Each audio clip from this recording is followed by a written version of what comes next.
Kelvin here. Very good morning. Today will be the Tuesday, the 7th of October 2025. So as usual, let's have a quick look at the disclaimer first. All right, leverage trading carries a high degree of risk and may not be suitable for everyone. Losses can exceed deposits. This presentation is for general information purposes and is not investment advice.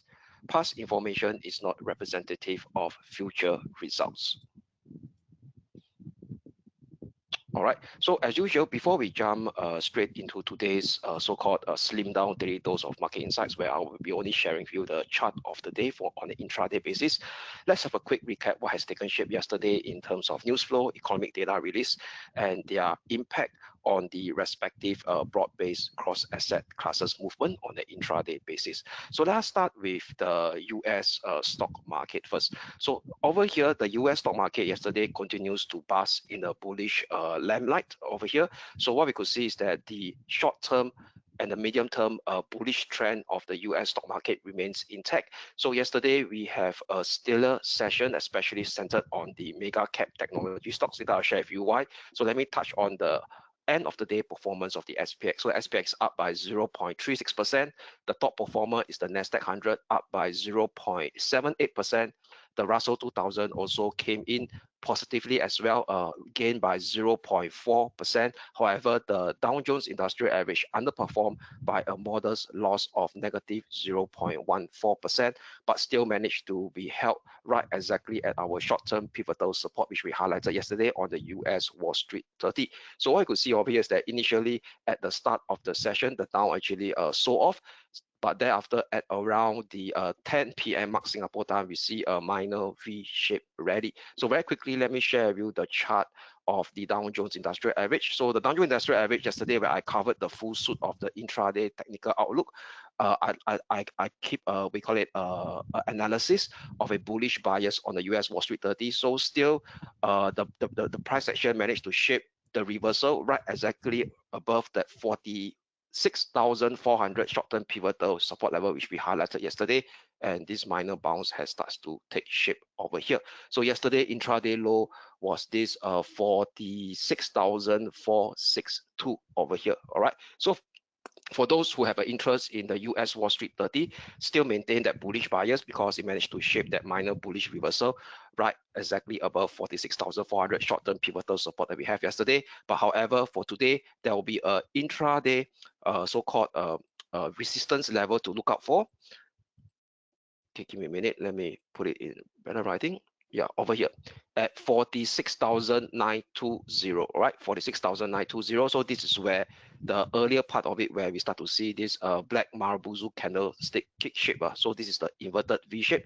So in order for the bulls to gain better traction on the intraday basis, it got to surpass this 46,920 intermediate resistance level to increase the probability of another fresh round of bullish impulsive up move for the US Wall Street 30. So now let me touch on the heat map. So why do you see the Nasdaq 100 outperform yesterday? Because we see a slew of positive return on a mega cap technology stock, where Tesla is up by positive 5%. Plus Google up positive 2%, Microsoft up positive 2.17%, and Oracle up by 1.91% over here. And also most importantly, we have AMD that is up by 23%. So thereby creating a positive feedback loop into the mega cap technology stock, all centered in this potential ongoing optimism in AI hardware related capital investment, where yesterday AMD inks a chip deal with OpenAI over here. So we know that OpenAI is the forefront of this generative AI and /AI productivity optimism team play that has been in the roasting in the market since the start of this year, especially. And OpenAI recently have managed to ink out very significant billion-dollar deal with semiconductor chip players in the industry, and as well those are hardware players to help AMD house their training their training sets in respective data centers over here. So AMD has a deal with OpenAI, then together with Oracle, and as well as NVIDIA as well. So there's a lot of debate going on that this could be a potential bubble that is still taking shape. So to me, in my own opinion over here is that the bubble potentially, yes, it's still forming, but it hasn't hit a inflection level that where it's about to burst. So we still got to respect this ongoing, we call it bullish optimism that is still taking shape in the markets right now from a medium-term perspective, multi-week to multi-month. All right, over here.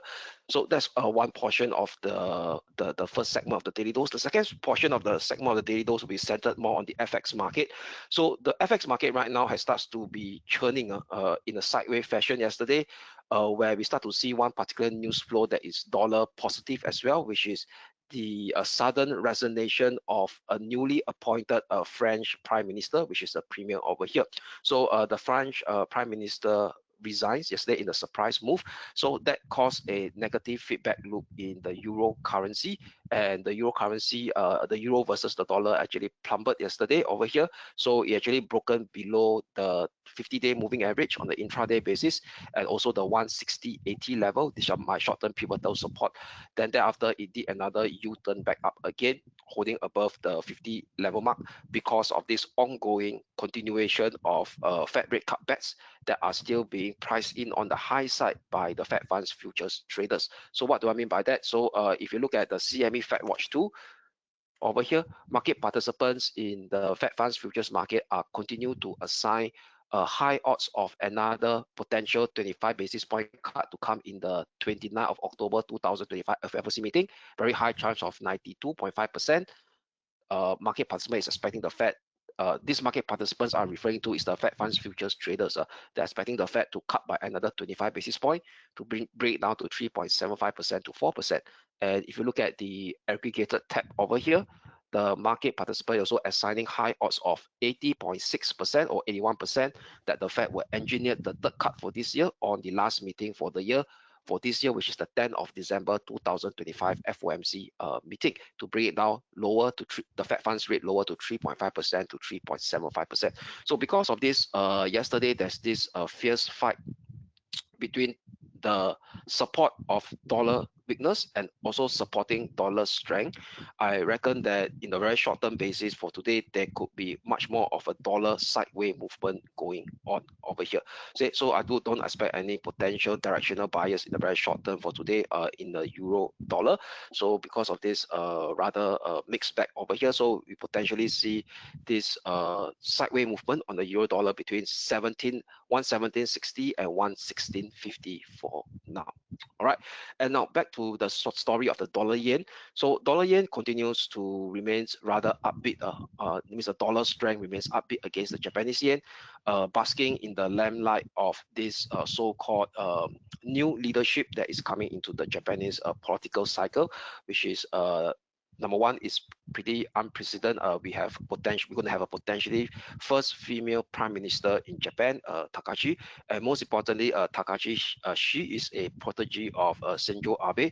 So we know that the former prime minister Abe, or the late Abe, I'll call him, he is a very strong advocate of monetary easing policy in Japan. That means he advocates for the Japanese central bank to be very, very dovish, encouraging low interest rate environment. So that actually potentially may put the current Japanese leadership, the new Japanese prime minister, on loggerheads with the leadership of the current Bank of Japan, which is BOJ Governor Uda, who has been more in line in favor of normalizing Japanese monetary policy, moving away from decade plus of negative interest rates and ultra easy policy to something more of a gradual, slow increase in Japanese interest rate.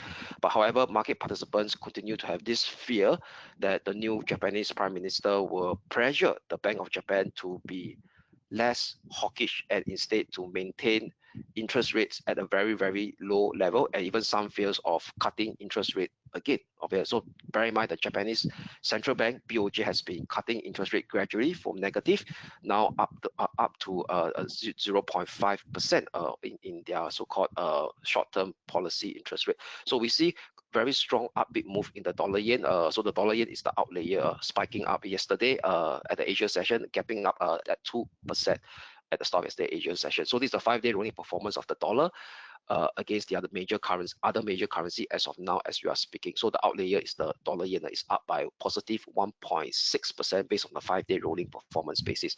So if we were to look at the 1-day rolling performance basis, taking into account the last 24 hours of trading, we now start to see some form of profit taking in the dollar yen over here, right? The dollar yen now sliding downwards, almost the unchanged mark. So if you look at the chart of the dollar yen very quickly, let me share the chart of the dollar yen.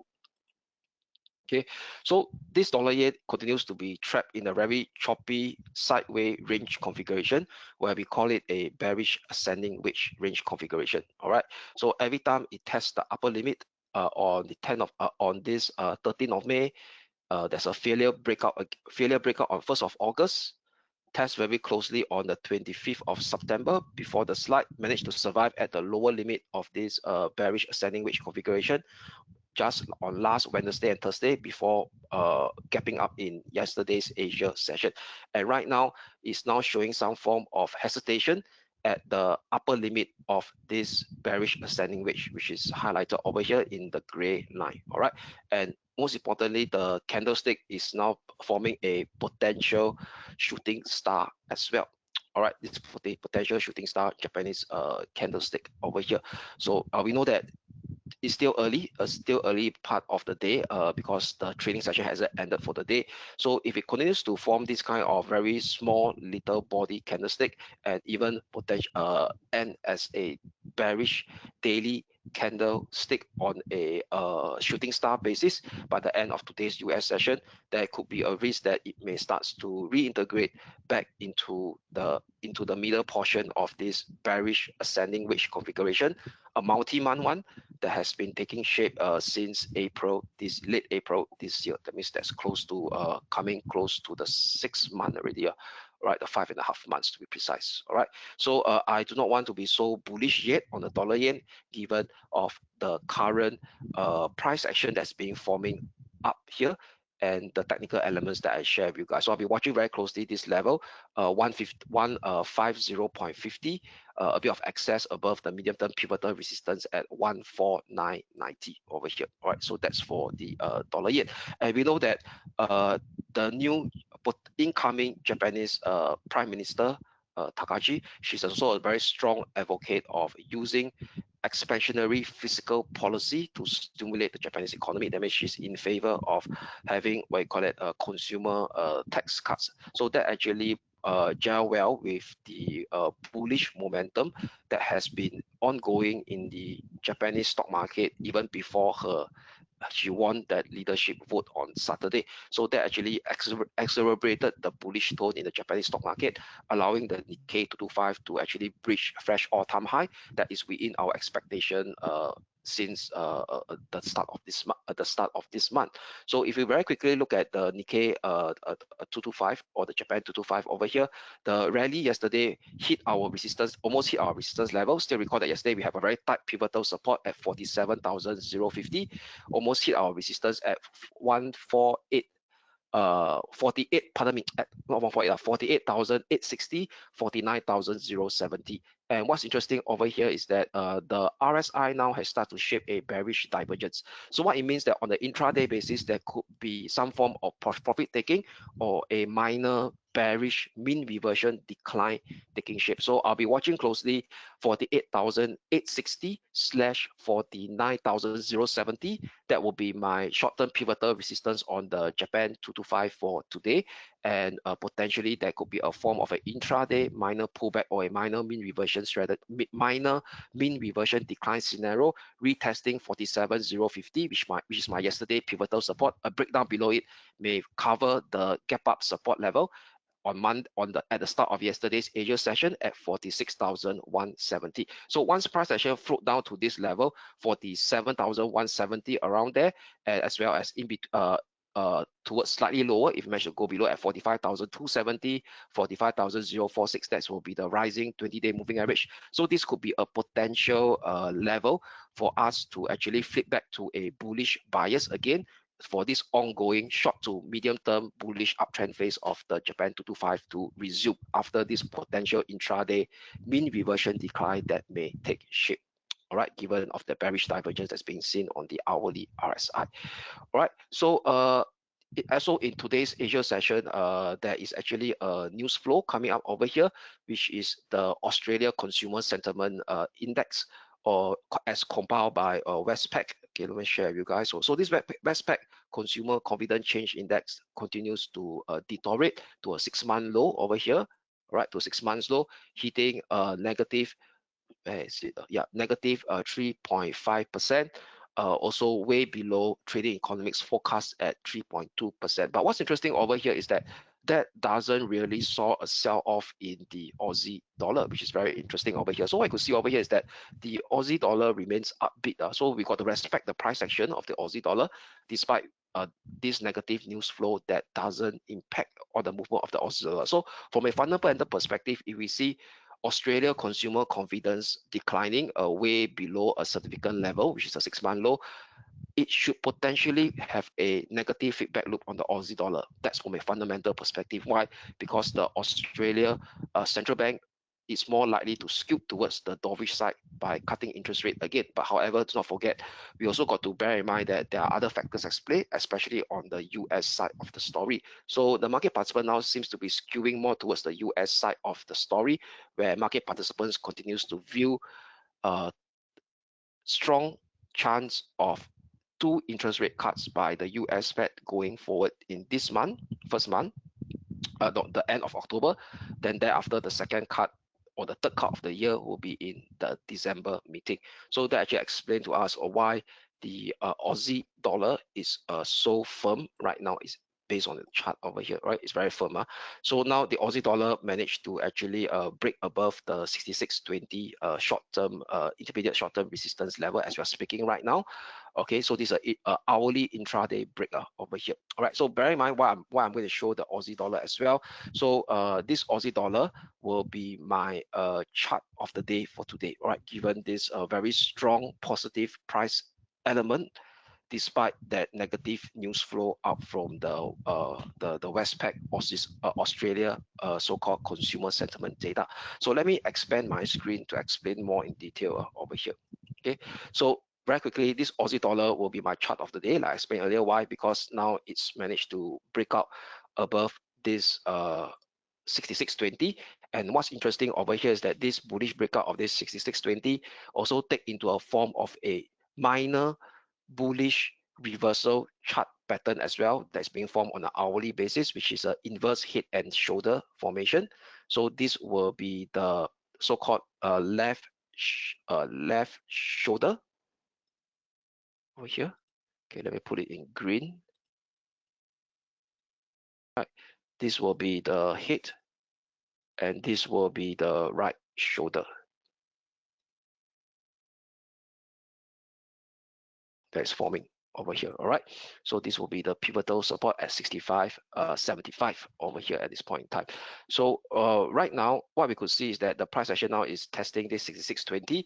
So given the fact that there is no clear hourly breakout yet at this point in time, because this what we are still speaking at this point in time, it's on intraday basis. So if we could have an hourly breakout above 66.20, that means high chance that this minor bullish reversal, inverse head and shoulder formation has been fulfilled. That means, i.e., potentially in the short term, we could see further potential upside on the Aussie dollar, at least towards 66.55, maximum 66.80, 67 figure level on the very short term intraday basis for today. So right now, the pivotal support still remains the same, which is the low of the right shoulder at 65.75, where price actually managed to survive on last Friday, and as well in last Friday during the last Thursday and last Friday, and also during yesterday's Asia session as well, as it starts to form a higher low, a series of higher low over here. All right. So if we have a clear hourly close above 66.20, then I would tighten my pivotal support level to yesterday's Asia session low over here, which is so very close to this minor ascending trend line that I drew from the low of last Thursday. So that this level over here will be 65.90. All right, 65.90. However, if price action tumbled down, and I mean, you can't have an hourly close above it, then it starts to go sideways again. And worst case scenario, if it starts to break down below 65.75, then that bullish reversal chart formation will be invalidated to see another round of choppy minor corrective decline sequence unfolding again on the Aussie dollar, retesting the 50-day moving average, confluencing with the next intermediate support at 65.45. So this will be my chart of the day. Aussie dollar, as it continues to potentially shape this minor bullish reversal inverse head and shoulder formation, holding above 65.75, key short-term pivotal support level for now challenging the upper limit of this not upper limit, the upside trigger level of this minor bullish reversal inverse head and shoulder formation, which is 66.20. All right, so that's for my chart of the day. Now, lastly, let me cover the last segment of today's daily dose, which will be the what are the key data and events to look out for as we stretch into the European session and even in the US session thereafter. So today will be Tuesday. So later during the European session, we will have some respective so-called data out from Germany and as well as UK. So Germany, we have factory orders month-on-month for the month of August over here.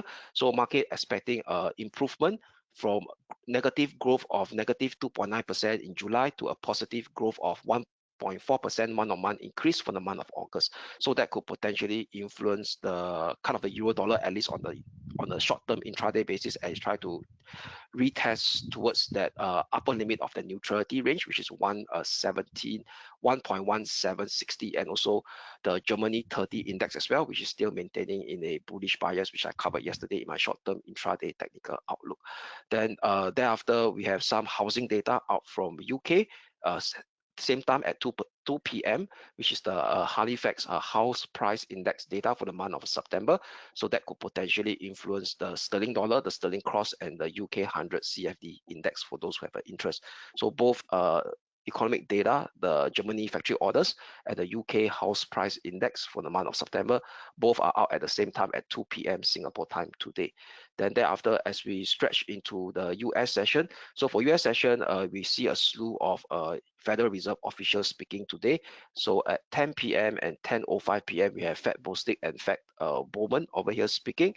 And at 10:30 p.m., we have Fed Miran over here. So this guy is expected to be ultra dovish because he himself is being put away that due to political reasons, he's being pushed into the Fed by the US president.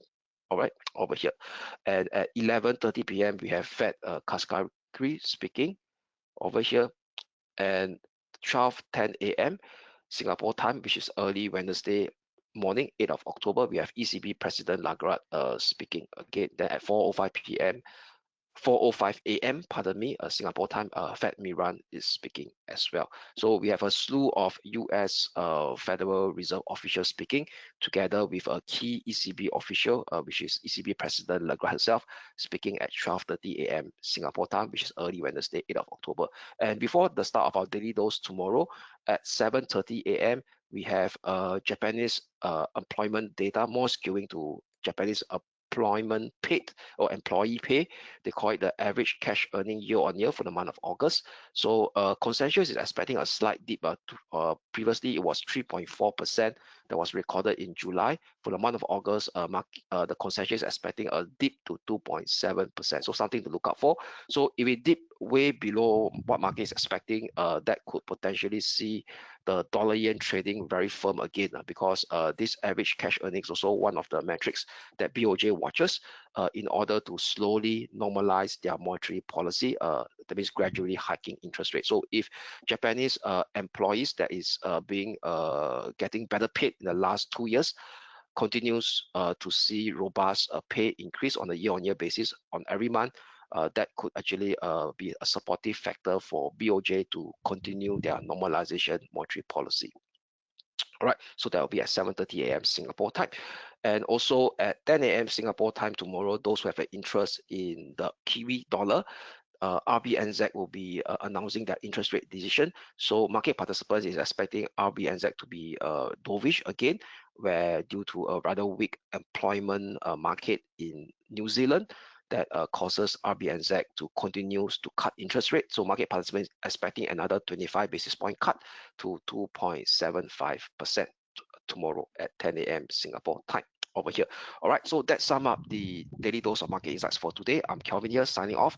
I wish you all a great day ahead and we shall speak again tomorrow. Thank you.